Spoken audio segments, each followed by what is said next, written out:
and welcome back to Moment by Moment. We are in the middle of season 4. Man, we're so excited, and I just want to say thank you.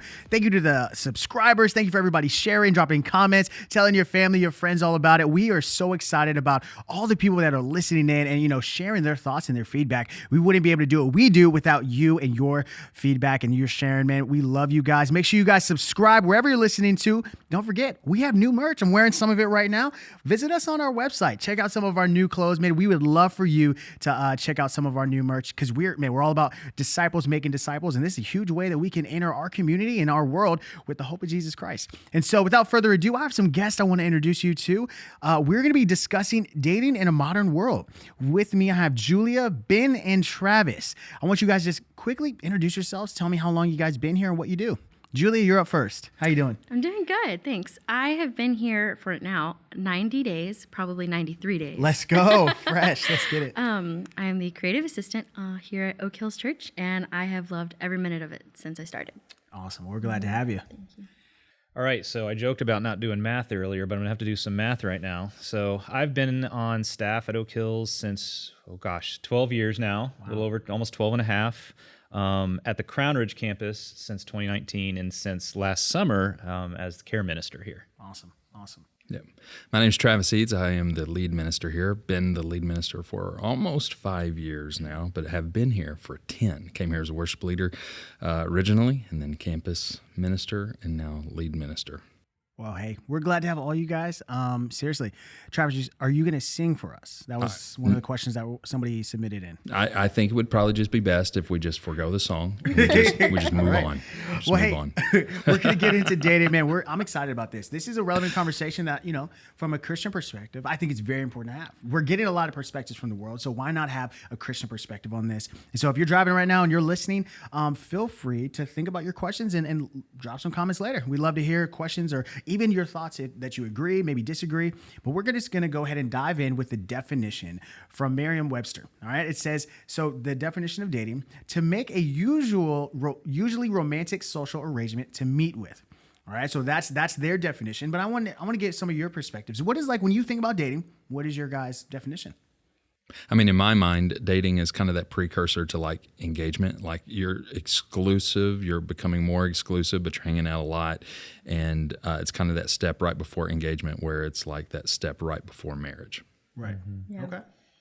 Yeah, I mean, I think to me, I'm not sure if this is the way everybody thinks, but I think to me, just like you said, it's kind of that step, it's that next step toward marriage kind of thing. So, I know to me, and the further along I've gotten in life, I've even more come to think of it as dating should be with a potential purpose in mind. Okay. I guess is a way to put it. Not just I'm bored, I think you're cute. It's like You go. what is the end game here that is a potential life together kind of thing. Got you. Yeah. And I guess just to add on to that, it is a step before marriage, but I also feel it's that little space where you get to know somebody. And if it's in the early stages of dating, like, oh, is this going to work? Is it not? And then you can kind of make your decisions, I think, after those 3 months and see if it's worth marriage material after that. Yeah. And hey, listen, we're not going to get into ages here, but we are from different generations. That's what we're going to say. All right. We're going to say we're all from different generations. High five, Gen X. So he's a boomer. But I was kidding. Travis is not a boomer. Well, maybe. Anyway, but no, we're the reason I was really excited about this of having the different ages is because we all dated in different times, and we have apps now, right? We have dating apps, and Travis, for instance, did you guys have dating apps when you guys first started dating? We didn't even have like cell phones when I was dating. We might have had the bag phone then. Did you have electricity? Google it. Yeah, so I've been married 25 years, just celebrated 25 years of marriage. So that just do the math there, Ben. It's been a while since I've dated. We'll just say that. And so, okay, knowing those things, dating looked a lot different for you guys than currently. So when we're talking about dating, I mean, we're talking about DMing people. We're talking about finding people in whole new ways that wasn't an option. And so I kind of want us to get into when you first started dating, what did it look like in your modern world context? Julie, I kind of want you to start because you're going to kind of give the perspective of I was gonna say kids now. You're not a kid, right? But I mean, I feel old when I say the youngsters, like they're on apps and things like that. Kind of walk us through, what does it look like in the modern world today? What apps are people using? Can you tell us what DM means? I mean, all those things. Well, the term DM, direct message, that helped out a lot of people. You'd actually be surprised. I can personally say for myself, most of my dating experiences started with a DM or a slide in the DM, as the term, and it's usually off of Instagram, Twitter. I don't think people use TikTok, but I've seen some people who have found their profiles and are like, I think you're cute. And, or even Facebook, but that's like my older Gen Zers, close on the millennial cusp. But definitely I would say dating apps is a big one. I mean, you have all the popular ones. Tinder, Bumble, Hinge is now a popular one amongst Christians, which I didn't know, but a lot of my Christian lady friends are on Hinge and looking for their mans. And also I know there's the ring by spring. That's some of the popular terms that you hear, but yeah, definitely social media is a big one. Okay. Ben, talk to me. Modern dating, what was the modern cutting edge way to date when you were first dating? So cutting edge for me. So, Travis mentioned earlier, he's been married 25 or almost 25. I have been married 25 Okay. now. So we're coming up, my wife and I are coming up on 22. And so probably similar, in the 90s was the last time I dated, and cutting edge was actually in person, seeing a person that you just meet with them, or you get on the phone call with them, and not cell phone, and so not long distance, because that was expensive. That's right. If you put a 1 in front of it, that was bad. You really like somebody if it was long distance. Boy, I tell you. But anyways, yeah. So just my dating predated social media. What's an app? That wasn't even in the lingo. I mean, okay, here's a question then for both of you guys then. So with that being the cutting edge, quote unquote, were people against you being on phone calls then? So, some people now would be like, well, you shouldn't meet somebody on social media, older generation, because they don't, maybe they don't understand it. Were your parents' generation like, you should talk in person versus on the phone? Was there any thoughts like that? I don't think so. It was more about, I think the key was you had seen this person in person at some point. It wasn't just a cold call, hey, here's a name of somebody that you might like. I mean, I don't think that ever happened. There was always at least one point of you had seen them, even if you hadn't talked to them a whole lot, you had at least That's seen interesting. them in You person. mentioned cold calling. I mean, when you think about the way that you would DM somebody today, that's technically cold calling, like Kinda. shooting your shot is what we call it. Like when you're like, I find somebody attractive, I don't know them, I'm just gonna say, hey, you're beautiful, I'd love to take you out to coffee. That'd be really weird as a phone call though, right? I mean, even now that'd be weird. Like you just get a random phone call, it's like, yo, how'd you get my number? First of all, Yeah. right? Creep. At that point it would have been a little creepy. And in fact, I think I thought about doing that one time.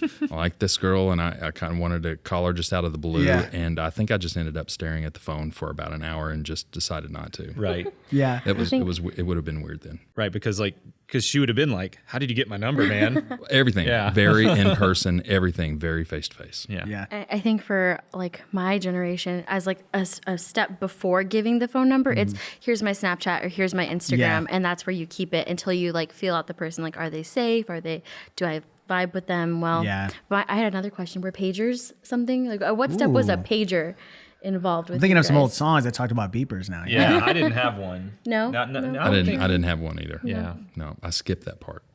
Yes. So beepers were not a thing. Not Okay, really. good to know. No. Maybe if you were a doctor. That's all I can think of. Yeah. Oh, it was okay. Gotcha. Well, hey, we want to give a biblical perspective of this. And so, dating, specifically that word, wasn't mentioned to my knowledge in the Bible. And so, but there are definitely there's definitely a standard, that we can all agree upon from a biblical perspective. And from that standard, I think, is obviously sex before marriage is frowned upon, and from a biblical perspective. So all of us, when we're discussing this, I'm not saying that we haven't made mistakes in our past, but just saying that is the standard that we're talking about. But I do kind of want to walk us into, in view of a biblical standard, some people do struggle with feeling like that's a line. I've heard people say, well, this is like test driving, And so I want to kind of, let's press into some of those things with the boundaries. So as moving into this boundary conversation, Trav, I'm going to kind of lean on you to set us up with when you think boundaries from a biblical perspective, what are those boundaries? Are they gray? Is it black and white? Is it up to you? Is it up to different generations? Do they change? What is your perspective on that? I think the place that I would start is kind of beginning with the end in mind. So we've already kind of shown our cards that we we believe that dating is a precursor to marriage. That's the way that I look at that. So you're right, JD, that the Bible doesn't talk a lot about dating, but it talks a lot about marriage. The Apostle Paul, he addresses marriage, and so in Ephesians 5, I believe it is, he actually talks about husbands loving your wives as Christ loved the church. Right. And then he goes on to say, husbands, you should love your wives as you love yourself. Husbands, you should love your wives as you love your own body. And he kind of goes through this list like, okay, Paul, we get it. And then he goes on to talk about marriage. And he says it's actually a deep mystery. A deep mystery, but then he goes on to explain what that mystery is, and he says that basically we've been given the union of marriage to help us understand the union between Christ and the church. So he keeps coming back to this whole thing over and over and over about how these relationships, especially the marriage relationship, is really representing this union of Christ and the church. Well, you start to think about husbands, love your wives as Christ loved the church. Well, how did Christ love? So love, that's one of those conversations, we've got a lot of different ideas about that in our culture, but when you talk about Christ's love, that's a very specific what we call agape love, and that is where you have the welfare of the other person in mind above your own. So it's a very specific love, and it's not just theoretical. In the life of Christ, we watched him live this out, led him all the way to a cross where he literally laid down his life for other people. So you want to talk about like standards, like that's where we begin. That is the standard, the way that he was in relationship with other people. And Paul's saying, guys, as you're considering marriage, as you're, the man and the woman leave mom and dad and they become one. That was the mystery, right? It's like, whoa, what is he talking about? I mean, you can imagine the first time this comes up is like Genesis 2:24. Well, it was a mystery then, but Paul's saying, hey guys, that mystery has now been revealed. Yeah. Like all of that, all of this relationship, and why it's so important is because it's actually pointing to Christ and the church. And Christ loved the church. He gave his life for the church. So to me, that's where I start, and then I kind of work backwards.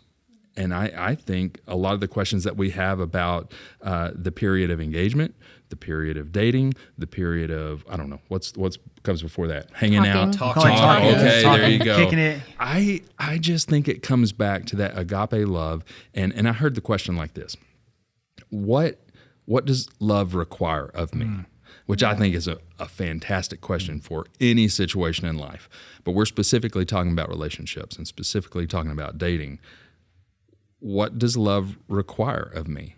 Well, it requires of me to put aside my own desires, my own gratification, and being ready to date or being ready to move forward in a relationship means that I am ready to put those things aside and seek out the welfare of that other person more than I do on my own. So I think that's one place in the Bible. That's a real anchor right there. Ephesians 5 is a real anchor that we can go back and we can look, even though, as we've talked about, dating has changed a lot, but the principle is still the same, and that agape love is still the same.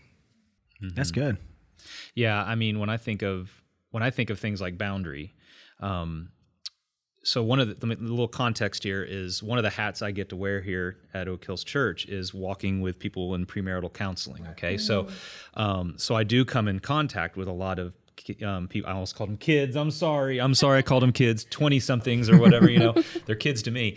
But I get to walk with them in this process, and one of the things that I do discover is that a lot of people enter into a dating relationship and then into an engagement even sometimes, and including believers, and they just haven't even taken the time to ponder the concept of purpose of this thing, right, of boundary, of the why, all that stuff. And they've allowed themselves to almost mindlessly walk into these relationships. I mean, just because there was an attraction at some point, or there was whatever it was. Mainly, attraction is a great way to put it.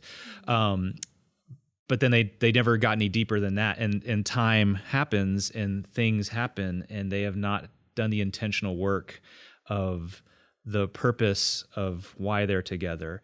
They have not done the intentional work of looking at Scripture and looking at the role of a marriage and husbands, wives, those things. And as a result, they make some decisions they have not put a boundary in place. They've make some decisions that make sense maybe to the world, or because all their friends did a certain thing.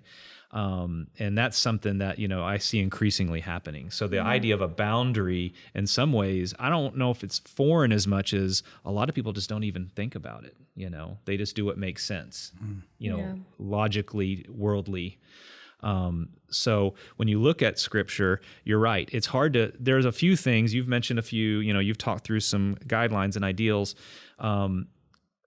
that seem like a hard and fast, but sometimes you just have to be able to look at yourselves and go, okay, there are some hardline boundaries, but then maybe what is the wise choice to back off even more, in the name of looking to the other, in the name of not just feeding my own wants and desires.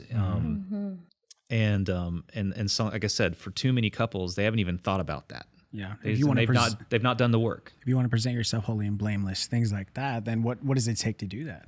So what do you think, Julie, when you consider boundaries in this modern era? I think that I can say, I think the younger generations have more of a gray area than before. Oh, yeah.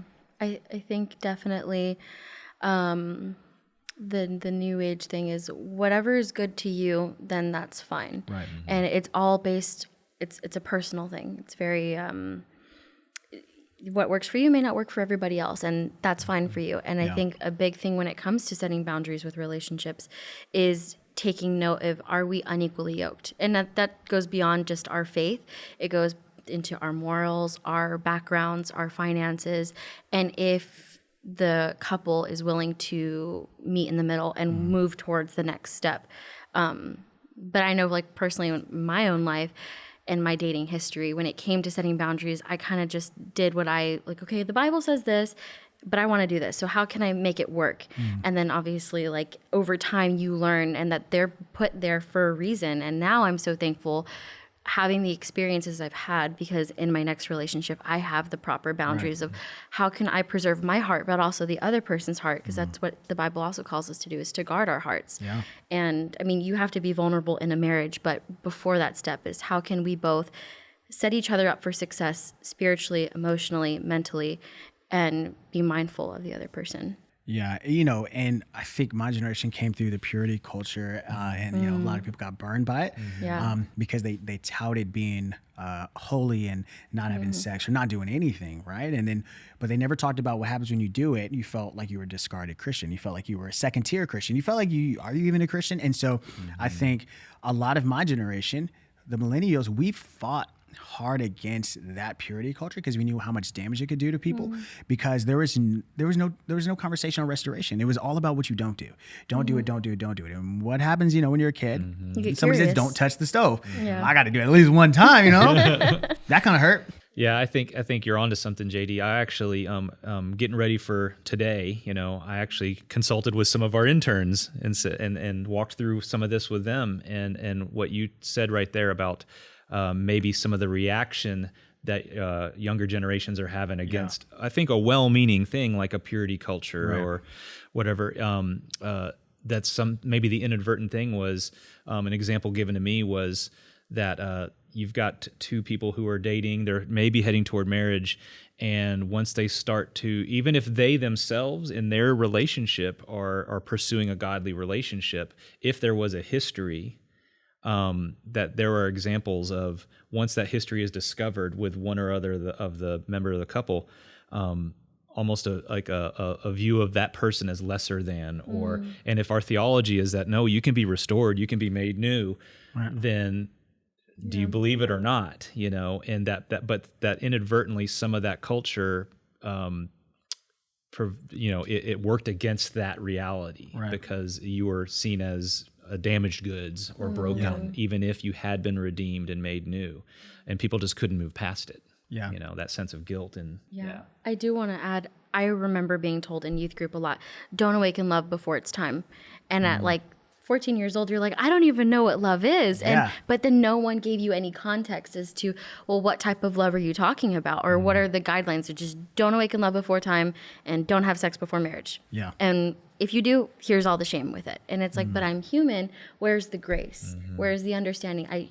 You should be teaching me what is love. And Yeah, my little tidbit. I mean, there are definitely different types of love. There's that eros love, and juxtapose that against agape. That's completely different. And so there are loves that we should have, and there are loves we shouldn't have before it's time. But not explaining those things. I mean, it's odd that we're talking about purity culture in a negative way, right? You think like this is always going to be a good thing. Right. There's no negatives, but now my generation, we're burned, and so when people mention purity, it's almost like I'm offended because I'm thinking of all the negative connotations, and I think of no grace. I think of, no restoration. And so knowing that people who are listening right now, there might be in a relationship or have been in a relationship, to your point, Ben, of having a history, and they feel like, I'm now unequally yoked with any Christian because I have history, or because I'm still struggling with this. Travis, I mean, can you speak to that? And Ben, and like, can you guys speak to somebody who has a history and is struggling with feeling like I've already failed, I can never get right again. Like I can never be back right, or I'm always going to be unequally yoked. Because I think we've talked about unequally yoked in a negative way too, without explanation. And can you ever get back? It's like once you have that label, you're forever unequally yoked. I think it goes back to the standard of Christ because, Julia, to your point, you can't control what someone else is going to think. Or what category they're going to want to put you in. So really the solid ground, the bedrock, is to go back to what Christ says. And more so than what he said, what he did. So we believe is that when he died on the cross, he was punished for our wrongdoing, that's been dealt with. And so I think you have to go back there and remind yourself, because, I talk to a lot of people who will just flat out ask me, maybe they've had a negative consequence in their life, or maybe just something, just didn't go the way that they wanted it to. Their question is God punishing me for that? And I have to remind them, Jesus was punished once and for all. So let that thought out of your mind. You're no longer being punished. Now, is there consequences in life for decisions that we make? Yes, but I think when it comes to worth and purity, because the thing about purity is really if it's all about me and what's good for me and what gratifies me, then what is the point of purity? See, purity doesn't make any sense unless you're being called to be pure and holy for God, or like we talked about, that being purity being a loving act to another person. Right. And we usually ask the question, well, what does purity mean to me? We rarely go that next step and ask the question, well, what does it matter if I'm pure? What does it matter to that other person? And what does it matter to the God who created me? So we really have to get outside of ourselves for the conversation around purity to really make any sense. We've got to want that to be true before we can really have a conversation about what is true. Yeah. So that standard that we're holding ourselves to is not something that's in and of ourselves. It's just the same as morality. And to your point, I mean, that is what the younger generation is saying. They're saying my morals are my morals. Your morals are different than mine. The fact that you can call something a moral says that you do have some cognizant understanding of there's something that I'm working towards, even when you say it's my own. There's something in your underlying subconsciousness, and it's kind of what C.S. Lewis points to, that we all have a standard of morality that transcends our beliefs, our own personal beliefs, because the fact that we want to attain to something, even if it's different levels, speaks to the fact that there is some cognizant understanding that there's something we want to get to. Your level is different than mine, but the fact that we're all talking about a level, that says a lot. So, Ben, when you think about restoring somebody who is feeling like less than, I mean, I know you do counseling and things like that. Could you kind of speak to that person who's listening right now, maybe feeling some of that burn? Yeah. I mean, first of all, it's real to that person, so you don't diminish it. Right. If they're feeling something, you're not saying, oh, you're right. You're just acknowledging like, hey, this is real. And, when you're walking through this idea of restoration, you just I love how you pointed to Christ. I mean, obviously that's great. That's absolutely primary. But then really, you need to get them to believe that what Jesus says about me and what Jesus says about the work that's been done is true. So, to piggyback a little bit off of something Travis was talking about, even the concept of like forgiveness. Okay. Right. So, often we pray and ask God for forgiveness, and I think that's great. But if the way I read scripture is that you've already been forgiven, right? So embracing that, so having, really walking with them to say, embrace that you are forgiven. But then if it involves a couple, let's say, and there's a struggle there, I've walked with some couples where there is this imbalance, right? And one member of the couple is, whether it's they have a history or whether they've experienced some things, they made some choices, maybe while they were a believer, maybe pre-belief, and then the other member of the couple is struggling with that. Okay, they're holding their real quick. Could you give us some of those choices? I mean, just could you name some of those things for the listeners? Well, I mean, it could be sexual choices, in the past, other relationships. It could be struggles. It could be, I'm thinking of an example right now that I'm aware of that involved like a struggle looking at inappropriate websites and pornography and stuff like that. And there was a disappointment in that past struggle from one member of the couple. And so part of it is not just you yourself, the one who has the history of the past, coming to terms with, I am forgiven. Right. I have been restored. It's an ongoing thing, but it's a past tense thing as well. And coming to terms with that, I think that helps people feel free to embrace the new creation they are. Right. They don't have to be a slave to that. But then if there's a member of the couple that struggles with that, because that is not their history, they can't even imagine doing some of these things. You've got to walk with them and also say, listen, these are we're trying to share these truths with this one person who's struggling with their past and their decisions. You've got to believe that too for them. Right. Okay. Yeah. You've got to believe that this person that you loved, you care for, has been forgiven, has been restored. And they need to choose also to look at that person not as damaged goods, right. But as a new creation in Christ as well. And once that starts to happen, that's when the healing between the two of them can happen. And so, I mean, those kind of things. That's where my mind goes when we talk about this. Yeah. I mean, it's interesting. I think about the restoration of David, right? I mean, he went on the roof looking. Some would say, like, he was looking at porn in a sense, right? And then acted on it, and then was restored. Now there was punishment there, right? So it's not that we're saying, you're dodging all punishment because you've already been forgiven, but we're saying there's grace and there's restoration for you if you turn from it. Yeah. I think about, Paul didn't necessarily struggle with this particularly, but Paul killed Christians. I mean, that's pretty egregious, and then was definitely restored. And so I think that you have to remember the Bible. I mean, it was written for us to understand that there is restoration for us. That's why we have these examples. And so if you're feeling like, maybe you've heard it preached and you're feeling guilty and you feel like, I can't date a Christian because, I'm unworthy. That's what I've heard some people in my experience. They felt like they were just less than, literally second-class citizens in a sense to other Christians. And I've, and some of these biblical examples I think are there for a reason. They're to remind people that, listen, no, you're already forgiven. You're rooted, if your identity is in Christ. It's not in what your sin is. You are not your sin.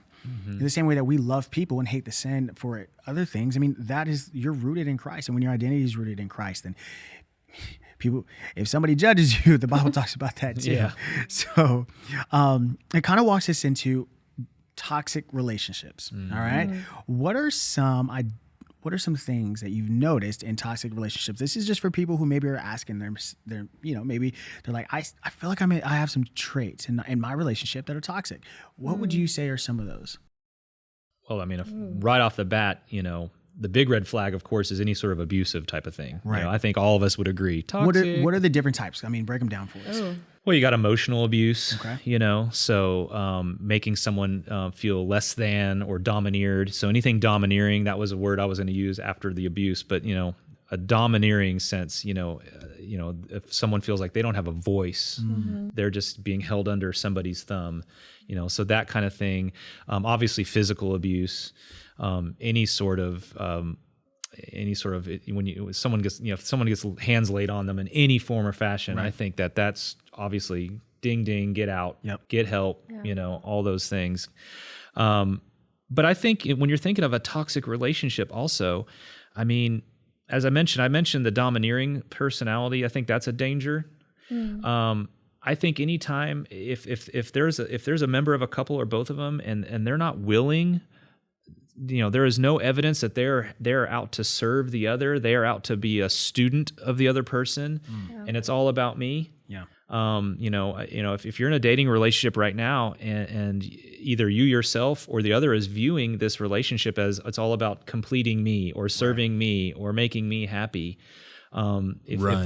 Thank you. Yes, that's red flag. That is not the purpose, and that is not healthy, and that's not going to end well. Right. Yeah. I think something to know as well when you're in a relationship and you go through struggles, you go through hard times, you have to come at it from a place of trying to understand the other person rather than being understood. And I think that's sometimes where it can get toxic is one partner will choose to, no, you need to understand my perspective and where I stand on things, and I'm not going to budge or do it my way. And you're like, hold on, but are you even trying to understand me? Or like you said, be a student to me.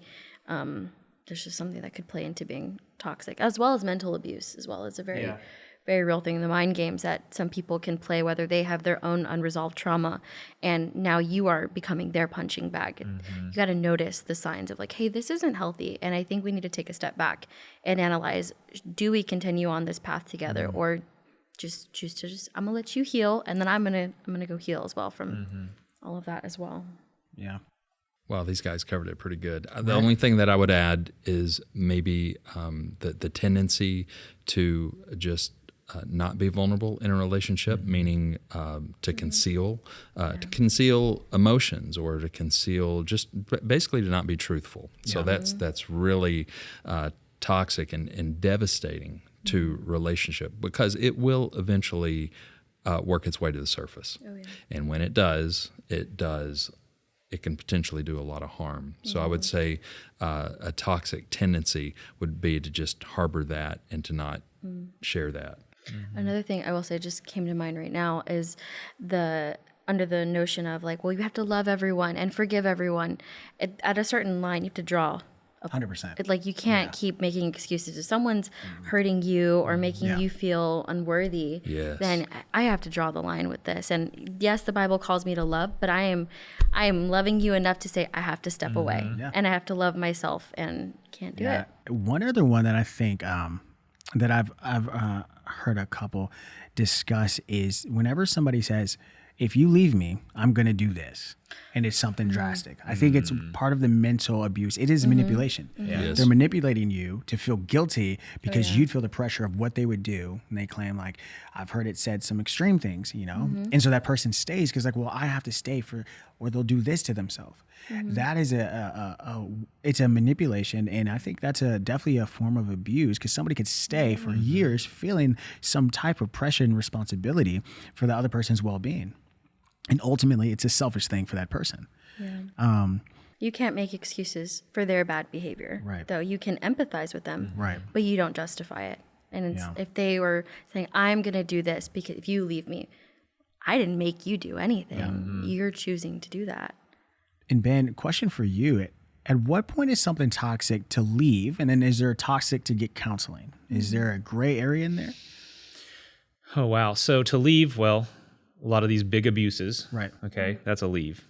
I'd say counseling, when I was thinking a second ago while we were talking, the whole be a student, if there might be an unwillingness to try to learn, how do I learn about myself? How do I learn about my significant other? If there's a willingness, though, for growth, if there's a willingness to say, think of it as personality types or, Enneagram or love languages or whatever it is. If one person's here and one person is here and they're struggling, and there's a willingness at least to say, I need to take a couple steps this way and you can take a couple steps this way. We don't know how to get there. I think that's a great example of like, okay, counseling I think can help. Seeking wisdom, seeking wise counsel, whether it's with a therapist, whether it's with a class or a group or just a mentor couple, those kind of things, that's a great example of like the counseling is viable here. But if one or the other is like, no, this is me, deal with it. I am not going to move. You can come all the way over to my way. Right. My way or the highway. You know, that's time where I'm like, I don't even know if counseling necessarily, that person's not ready yet. Now, maybe they experience some healing Right. down the line. Yeah. But similar to what you said is like, right now we need to work on each other. That's a time to say, all right, we need to hit pause big time. Yeah. Or just end it. Yeah. Yeah. Because if you realize it too late and you're already married, oops, well, now you got to go through it together. But Yes. Yeah. I see that in a lot of my relationships within my family members. I see my aunts and my uncles who you can clearly see they're unhappy, but it was a marriage out of convenience, or it was a marriage out of, we're young, we need to get married, or whatever. And now they're dealing with it. And if you would have noticed the things beforehand, would you have gotten married? Maybe, maybe not. Yeah. But They didn't do the work. Yeah. And Exactly. maybe they didn't even think about it, because I do see a lot of that too, is people who they end up married after they've been dating, and they just feel like, I guess this is just the next step. We've been dating this long, and then I guess we need to get engaged because that's what we do. So don't marry out of convenience is what we're Yeah. saying. don't settle. Know your worth. Or for money. I've heard people doing it for money, for tax breaks and things like that. Yeah. Or Or, for- insurance. Yeah, Or real quick, I citizenship. do want to lighten this up a little bit. So, Travis, question for you. Do you believe in the mythological the one? The one. The one. There's only one. One and only. No, I don't. Oh, man, you just broke so many hearts. Sorry. Those childhood All the fantasies. romantics That are one crying. person. Yeah. Talk to us. Why do you say that? Now, so you mentioned do the work, Ben. You said do the work. I think part of doing the work is, well, first of all, having other wise mentors around you. Let's just say this is not for anyone to just figure out on their own. You need that outside perspective to help you. Healthy voices, okay, Yeah. right? Let's just Because you could just be attracted to them, so all that goes out the window for you. Oh, my That's why I goodness. like that. Have an outside counsel. Oh yeah, Definitely. So I have had an opportunity to do premarital counseling, and so I've met with a lot of young couples that were very in love, ready to get married, and I could just see the rose-colored glasses. Because part of the work is asking the questions, well, how compatible are we? We use that biblical phrase, being equally yoked, but really that's just a way of saying how compatible, how similar are your experiences in life, and how compatible are you in what you want out of life? Yeah. How were you raised? How do you want to raise your children? How are you raised to spend and think about money? How are they raised to think about money? So all of those things, that's doing the work. Nobody wants to ask those questions with the rose-colored glasses on. I mean, we are in love. They are, as you said, JD, the one. Well, I can remember a couple in particular that I was counseling, and I could just see they were incompatible for the long run, because there are just some things that just keep, because of family of origin, there's some things that are just deep-seated in us that's just hard to change. Yeah. And by the way, don't ever try to change anybody else. If you think that's going to happen, it's not going to happen. Just change you. We call that missionary dating. Yes, go on. So I was sitting down from this couple, and I could see it coming. They couldn't see it, but I could see it. So I counseled them to, hey guys, I know you got the wedding planned. I know you've got all your friends coming, and you've put some money down. But I'm telling you right now, you need to call that off, and you need to do the work, and you're just not ready. And it was hard for them to hear. They went ahead and got married. Uh-oh. And they made it about 14 months. Wow. And man, did they ever work at it. I mean, they came back and they go, wow, we've got these issues. They just keep coming up. They found themselves in a cycle, right? In this script, kind of, it's just like, why do we keep arguing about the same things over and over and over again? Well, doing the work is finding the truth before the truth finds you. You don't want to find the truth, in your marriage. That's the time. So when we're talking about dating, that's the time to do the work and really pay attention, not just let that infatuation kick in. Because, I mean, that's fun. You have that physical attraction and you're having fun together. But you can have a lot of fun with somebody that you're not compatible with for life. And so do I believe in the one? I do believe that there are people who we are compatible with for life. And then there are people who are good people, but not necessarily the one for us. So you would say you could make it work with a lot of people. It's just how much work are you willing Yes. to? Yeah. Do you think people are compatible with more than one person? Yes, that's what I believe. Okay. Yeah. I have a question.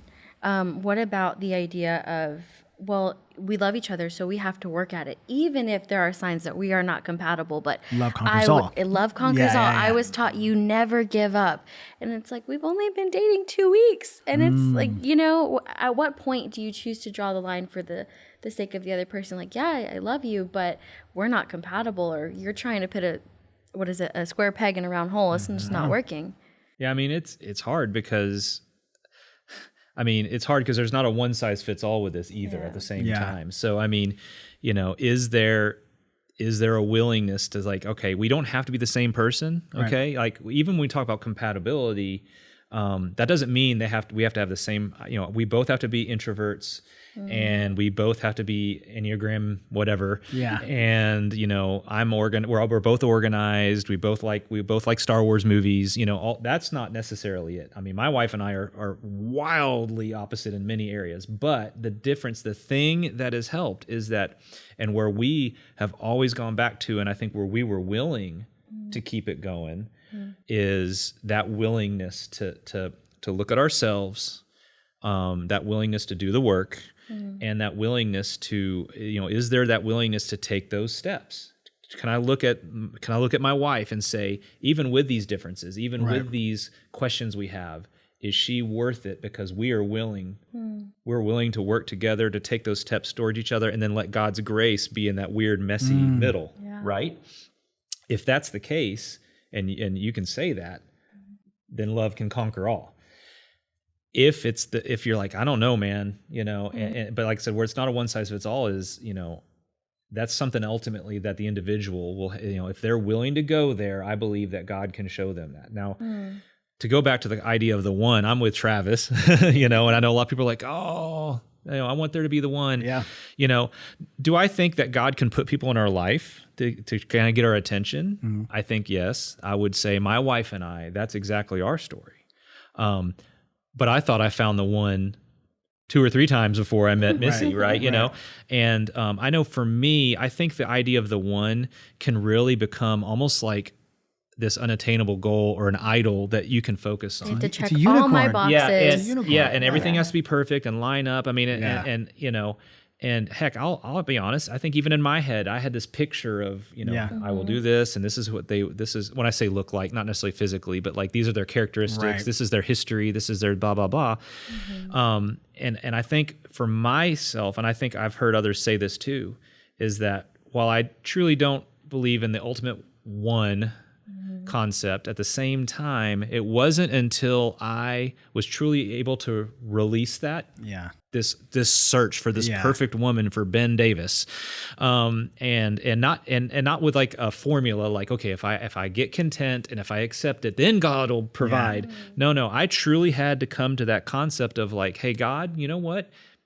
If I don't need to, if it's not now, that's okay. Maybe it's not ever, and that's great. Okay. And funny thing happens in those moments when your heart gets right. Then your car breaks down, and the only person with a car at the camp is your future wife, and she takes you to town, and you get your car repaired, and that is your story, and spend the whole day at the coffee shop and fall in love. So. I think that's an awesome story. That's really awesome. I mean, I heard it like this. In the Garden of Eden, God had all these trees and fruits you could eat from. You could eat from any of these trees, God said, just not this tree. Don't eat from this tree. I think that is those that are non-Christian, unequally yoked. But from these trees, I planted all this is good. That's the way I heard it said. And I really like it because I think, like you all agree, I don't believe that there's a one. At a certain point in my life, of course I did, and I, like you, Ben, I probably had a list of things, and I was like, she's going to snowboard. I mean, everything that I did, I wrestled, I did, football, like, I was young. And so like all the sports I did, I was like, do I really want somebody who's going to wrestle and, do everything I'm doing? She's going to beat me up. Are you in there playing like football? Yeah. And my wife, she's, we agree on everything. I'm wrong. She's right, and that's kind of the way that, no, I'm just kidding. But, but no, Careful. I think, I know, I'm sweating over here a little bit. But I think that there can be, I mean, man, it can cause you a lot of stress if you think there's one. It just can, because you're looking for perfection is really what you're looking for. When you say the one, it's somebody perfect, but it's for all the things that you like. And that is, I mean, that's a unicorn. You're never going to find somebody that's absolutely perfect, that hits everything, that makes you feel great. Because really, finding the one is all about you, right? Somebody like what you were saying, Ben, is like they make me feel great. They have all the same passions. They want to watch football every Thursday night, every Monday night. They're watching all the UFC fights. They like the same coffee I like. The same. So you want a bro? Exactly. These are some things I had to work through, right? So this is just me being real. I had to work through all that stuff, and that's okay. You really don't want somebody that's exactly like you. I mean, honestly, you don't. You think you do, but you don't. No. And I think when the fun part of not having someone exactly like you is how you grow. They like challenge you in different ways, and learn then new things. You're then going back to leaning on the Lord, and you're like, okay, this person's really different in this situation, but what can I learn from it? What can I take away from it? And I think opposites attract, and opposites are a lot of fun. And there are obviously areas in your life that you want someone to be a little bit opposite of you. But that's why it's important to kind of have some help along the way, because how do you know which things are like deal breakers, right, or which one is going to end up being a lot of fun in your relationship? You know, for example, like how are you going to parent your children, or maybe your spiritual heritage. So that's another big one. So if one grew up in church and that's really important to them, and the other one didn't, and they have different views on that, well, that's going to be one of those things that you're going to have to work through and deal with, that you probably want to talk about before. So just having someone say, you know what, that's personality. It's okay to be opposite in that area. Yeah. Okay. This here, you need to pay attention. You need to be on the same page here. And I think that's going back to what Ben said, doing the work and having someone walk alongside of you. I would recommend premarital counseling for anybody 100% considering marriage. Please, please, please. Well, I mean, that is it. I mean, doing the work, having premarital counseling before marriage, I mean, that helps with finding out the abuses we were talking about, the boundaries, if the boundaries aren't right. I mean, that helps a lot of people. So right now, if you guys are dating, you're listening and you're like, you know what, they're not toxic things, but there's some things, we do need to work on before we get married. Or there are some toxic things, and, I need to get out, or get some wisdom on, do I need to get out? And so, listen, I just want to say thank you for everybody listening in for this episode on dating. I know this was a heavier topic. I just want to say real quick, one more time, if you have, crossed some of those boundaries, let me just let you know your identity is rooted in Christ. You are forgiven. If you turn your life and you're focused on God and you're not doing those things anymore, then you are fully forgiven. You don't need to feel like a second-class Christian. You are fully loved by God. And so I just want to just remind you of that. I just want to say thank you for everybody that has been dropping comments, that have been sharing, that has subscribed already. Please continue to tell people about Moment by Moment. Man, we love getting that feedback. We love you guys, and we hope to see you all next week. We drop episodes every Monday. We'll see you guys next week.